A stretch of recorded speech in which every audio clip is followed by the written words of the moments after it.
Hello, and welcome to Gunfighter Life, the podcast where we talk about gunfighting the right way, with God at the center and real-world first-hand experience. I am your host, Michael Melito. It's going to be more of a shorter episode on a very specific thing, part 2 of the Shotgun Nerd Out. So a little bit different format. I'm not going to go through the full-length bio. First and foremost, I am a Christian, a servant of God, a follower of Jesus Christ. In addition to that, I've been blessed to be state rifle and pistol champion, U.S. Marine Corps combat veteran, serve U.S. Army, FBI firearms instructor, NRA certified, a bunch of other certifications. Been hunting ever since I was a young boy. I can't remember a time when I didn't have a gun and shoot and do things like that and hunt. Been blessed to be a professional big game hunter and guide. Also served on LAPD. I guess that's enough. Again, it's an abbreviated bio. I've probably left some stuff out. But for now, the primary thing is that I am a follower of God, a servant of Jesus Christ. And I don't apologize for that. Let's get into today's topic. I didn't want to let too much time go by, and big announcements coming soon of the schedule, but I work much more than a 40-hour work week, and managing a company, at least for now. So I try to get these episodes out to you guys when I can. Right now, my wife's work is running a little bit late, so I got off work and I'm getting this out before heading to the gym. So just know that. I know I started the shotgun series, and I don't want to just do shotgun for the people that aren't into shotguns, but I want to not let too much time go by that you guys forget about it. So this is going to be part 2 of the shotgun series. This is going to be understanding gauges and shells. When you get into the world of shotguns, you kind of realize what a deep topic it is. You think like rifles and like ARs are a complex topic, but then you soon realize that shotguns, there's so much to them, so much in the world of shotguns. I think we might do an entire episode on just slugs. But the beautiful thing about the shotgun is that it is so versatile. Because it's so versatile, it can be very complex. Before we get into today's topic, if you want to check out something when you're listening, check out goodshepherdtraining.com. And with that, we'll get into the topic, gauges. Now, you might think, especially if you're just into, ARs and Glock 19s, nothing wrong with that, but there's a much bigger firearms world out there than that. Gauges might not make a lot of sense to you, so let me give you a brief and simple explanation of gauges. So, forget about shotguns, forget about everything. Think about a metal pipe. Any different variety of sizes of metal pipes.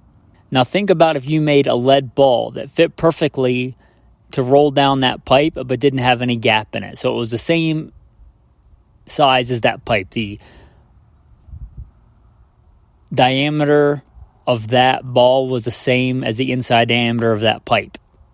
Now, however many balls of that size it takes to equal 1 pound, that is its gauge. So if you had a giant pipe and one lead ball weighed 1 pound that perfectly fit in there, that would be a 1 gauge. So if you think about that, obviously the higher the number, the smaller the pipe. If it took 100 of those balls, that would be a very small pipe. Now let's bring it into the world of shotguns. Very common shotgun gauges.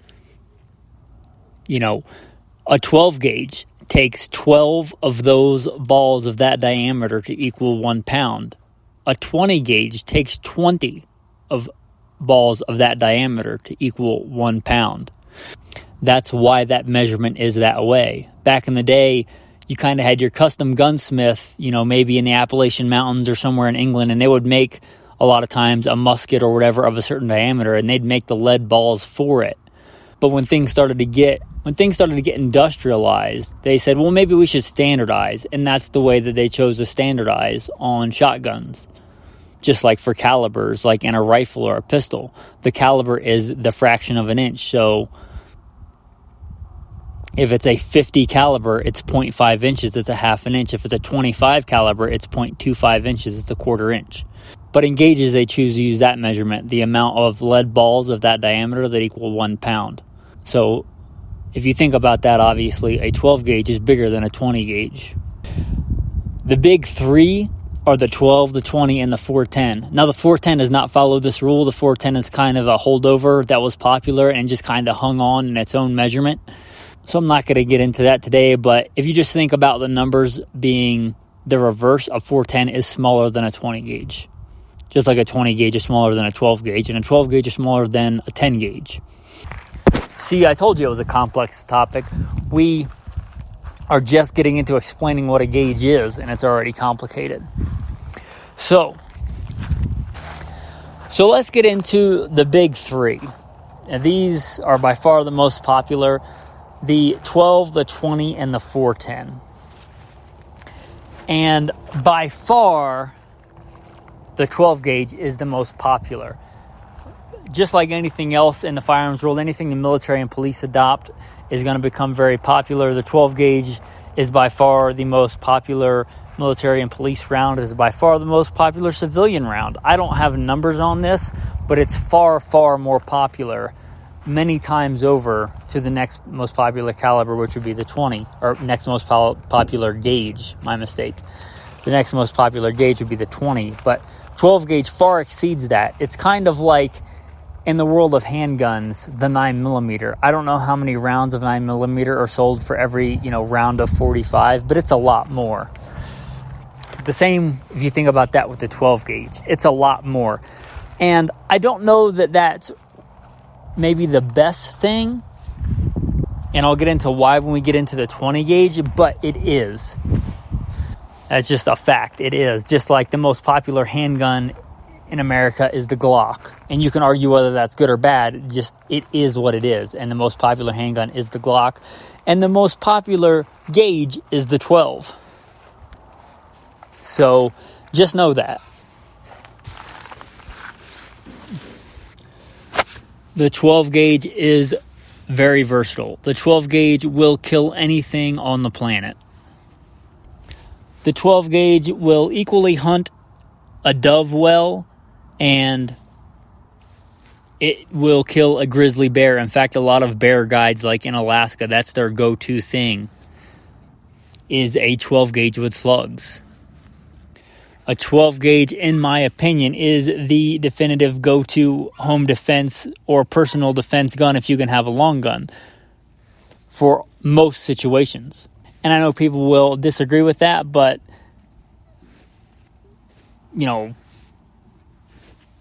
that is my opinion from real-world first-hand experience. Like I said, I worked as a police officer. I was LAPD.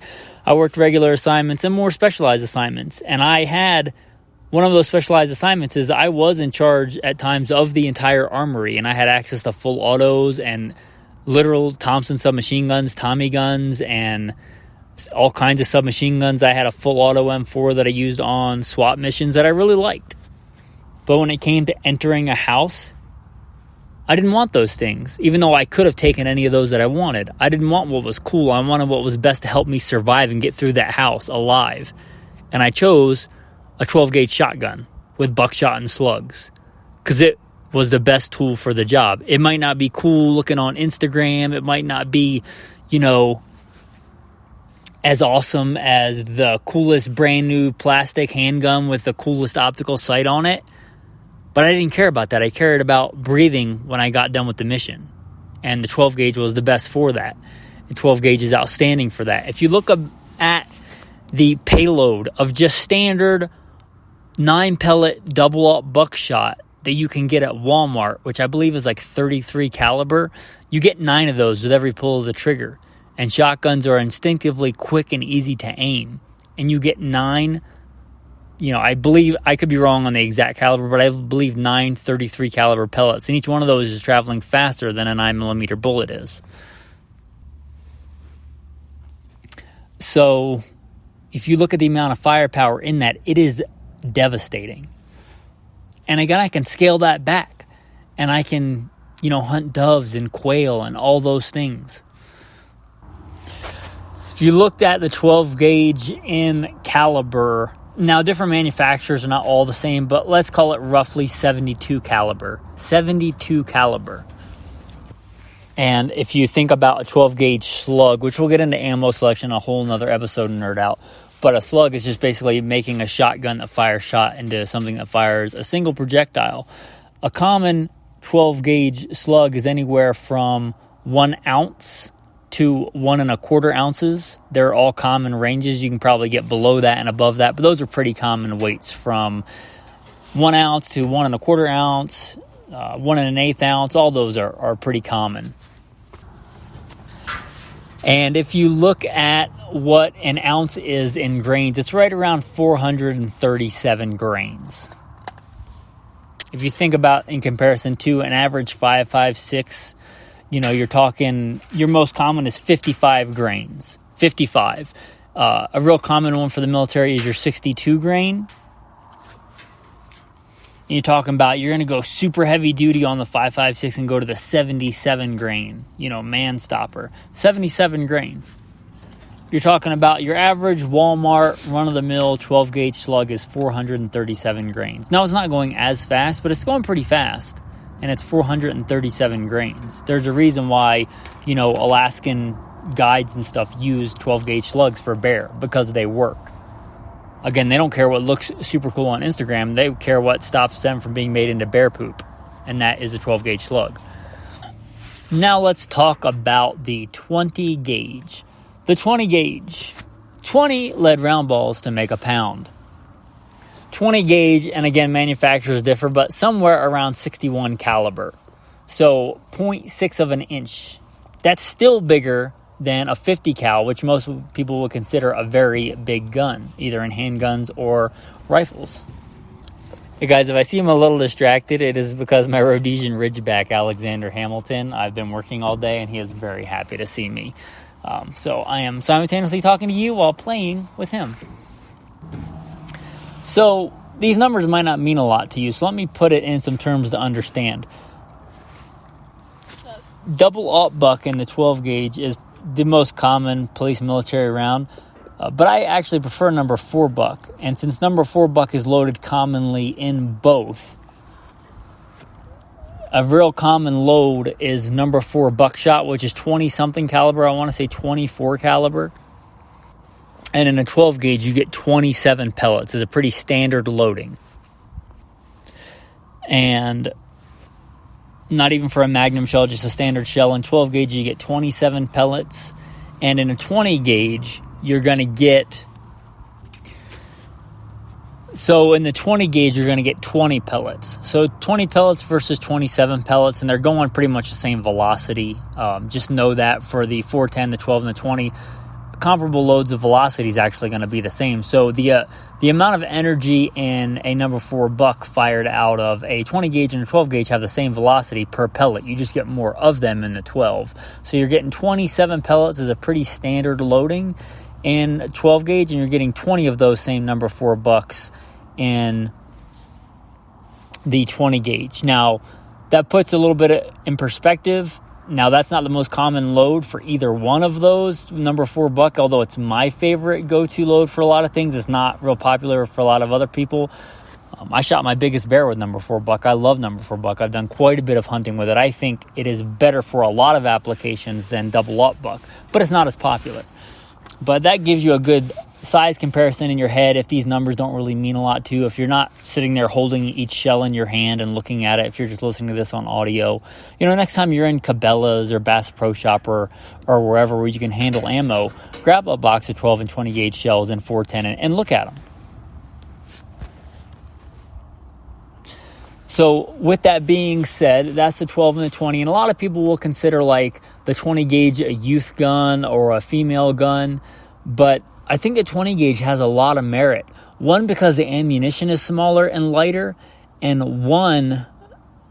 another one is because the guns are lighter. And that's a big deal. We just did an episode on Alpha Male Podcast. If you're not familiar with that podcast, you should man up and listen to it. The Alpha Male Podcast. It's great, and the host is pretty cool, if I do say so myself. But anyway, firepower versus mobility. I have a lot of really good 12-gauge shotguns. I'm not a gun collector, but I have a few.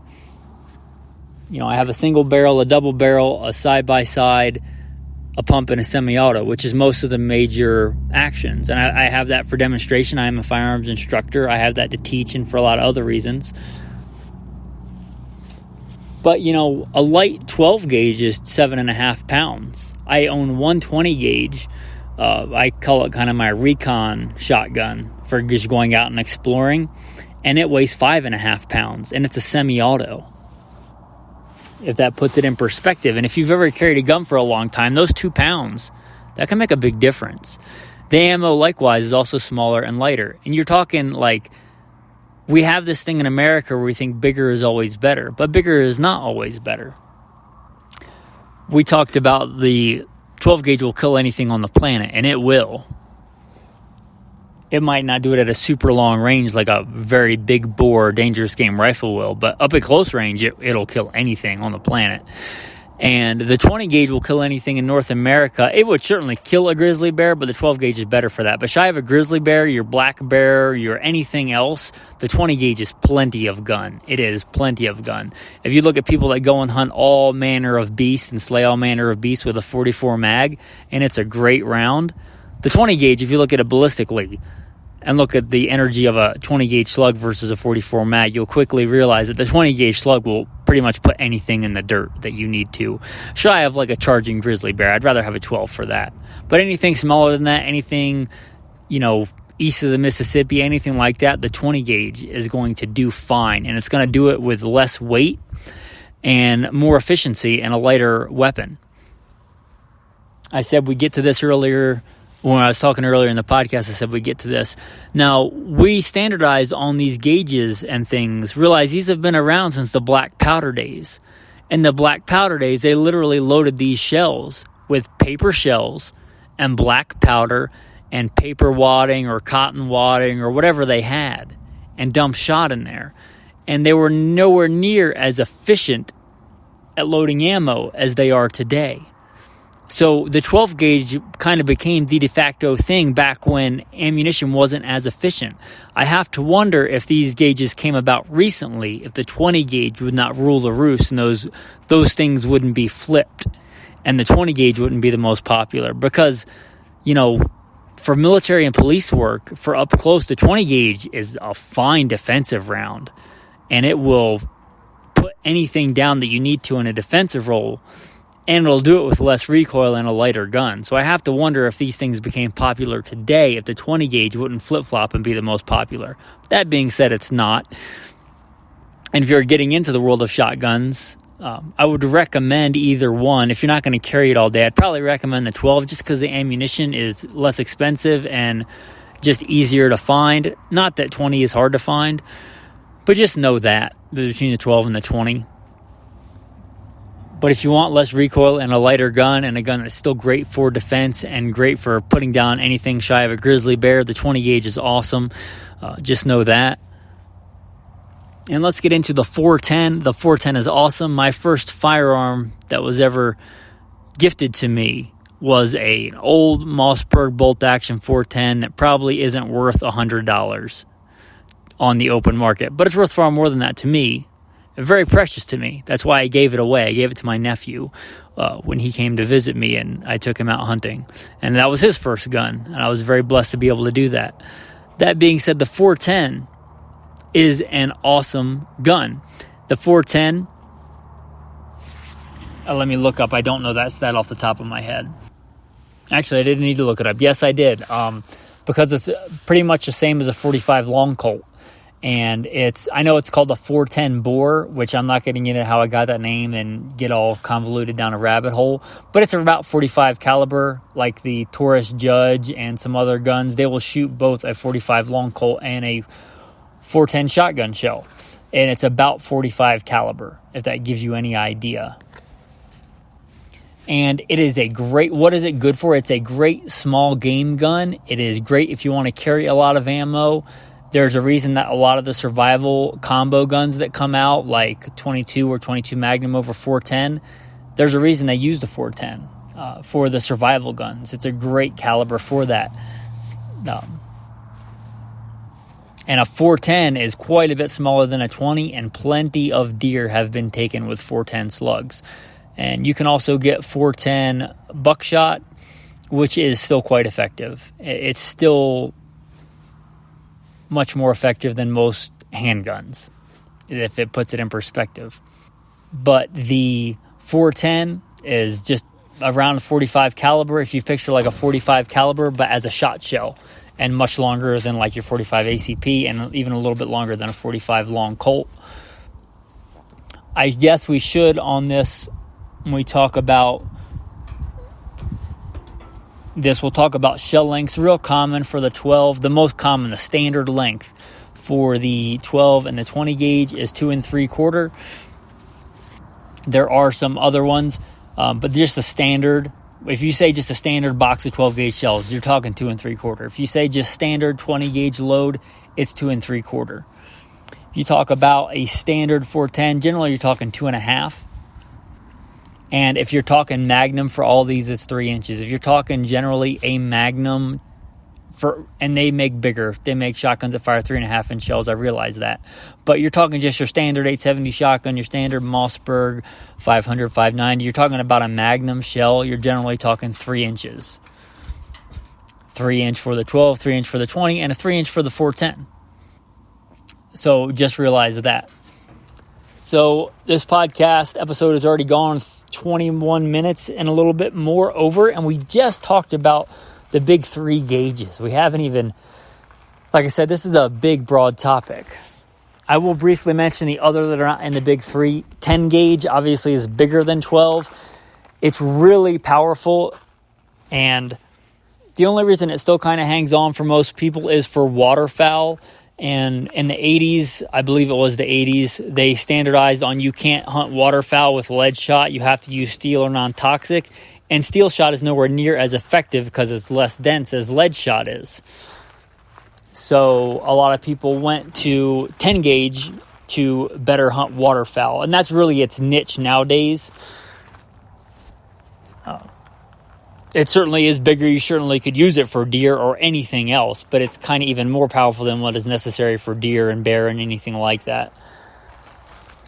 And we touched on it briefly, but there are, and again, mostly for waterfowl, they do make 12 gauges that fire 3.5 inch shells, which is, again, pretty much just used for waterfowl and maybe some turkey hunting, things like that. And I want to get into why that is in today's episode because we're already getting deep.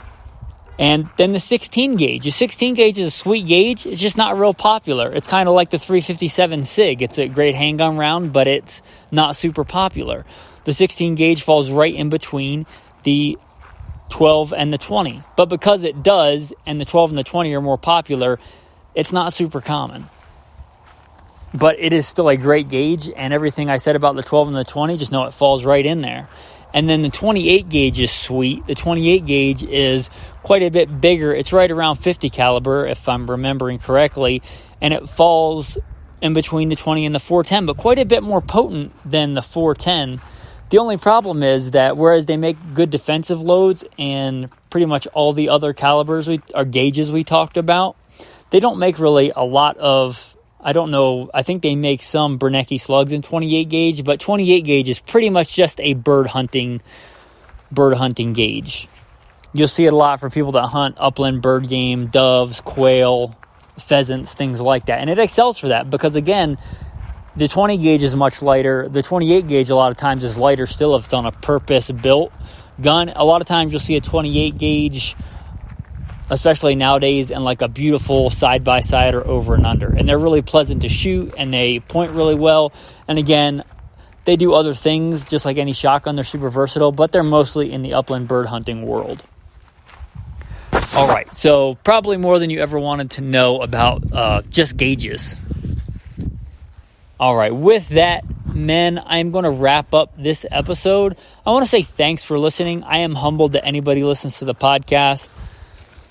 If you like this podcast, you may check out, again, the Alpha Male podcast. We do a lot more topics than just guns and gunfighting. Yes, there is more to life. If you care about the really important stuff in life, the flagship podcast that started all of this is Simple Man Sermons. the preachings of a simple man called by God to share the good news of Jesus Christ. You'll find those, you should be able to find those on whatever platform you're listening to this podcast on. And I will say, I am humbled by everybody that supports the podcast. I'm very thankful. These are free to listen to for you guys, but they're not free to produce and put out. If you think this content is worth $1 or a few dollars, the fraction of the cost of a box of shotgun shells, then please consider, again, going to goodshepherdtraining.com and clicking on the Patreon link and becoming a patron. I want you to do that because you think the content is worth it and you get something out of it. But there's also some cool insider content. You can be part of a pretty cool virtual tribe on like Facebook Messenger, and we talk about all kinds of cool stuff on there, and we help each other out on there. There's also some other cool benefits. I put like my professional trapping kit from when I was a professional hunter and trapper on there, and all kinds of insider content. But the number one reason I want you to consider it is because you think the content is worth it and you get something out of it. And if you are going to spend a couple of bucks on a fancy city cup of coffee or a box of ammo or something on Amazon you'll probably forget about in 2 weeks, consider supporting this message and any of the other podcasts that you listen to. Consider supporting those, because likely you get more out of the knowledge on this than you'll get from the next doodad on Amazon that you'll probably forget about. That's all I'll say about that. Just goodshepherdtraining.com and hit the Patreon link. With that, I'll throw out the tactical tip of the day. We talked about shotguns. One of the classic things that shotguns do well is kill birds, all manner of birds. If you're talking about most common birds, doves, quail, if you want to eat them in the field and clean them, most of them have pretty thin skin, especially doves and quail. You can literally get those ready for eating without a knife or anything. You can literally grab the skin on those and rip it open with your bare hands, and then reach in there and feel where the breastbone divides the breast in half. You can literally grab the meat and rip it off the bird, throw it on a stick, and throw it on a fire. So if you're out on a long day of dove hunting or quail hunting, you can literally just rip the meat off. You make a quick fire and just roast it and eat it with just your bare hands. It's easy to remove the meat off the bones, and if you just rip the skin away off the meat, you don't have to worry about plucking it. Now, if you're going to go home and make a nice meal, yes, it is nice to pluck a quail and get the entire thing with the skin and the fat and all that on it and make a nice dish. There's nothing wrong with that. But if you're in the field and you just want to rip some meat off, just pinch it, rip the skin with the feathers on it away from the breast, and then reach your fingers in there and rip the breast meat off the breastbone. You can do it with just your hands. It's not super hard to do on like a dove or a quail or something like that. Our tactical verse of the day is going to come at you from Hebrews chapter 4, and this is talking about Jesus. For we have a great high priest who has gone into the very presence of God, Jesus, the Son of God. Our high priest is not one who cannot feel sympathy with our weakness. On the contrary, we have a high priest who was tempted in every way that we are, but did not sin.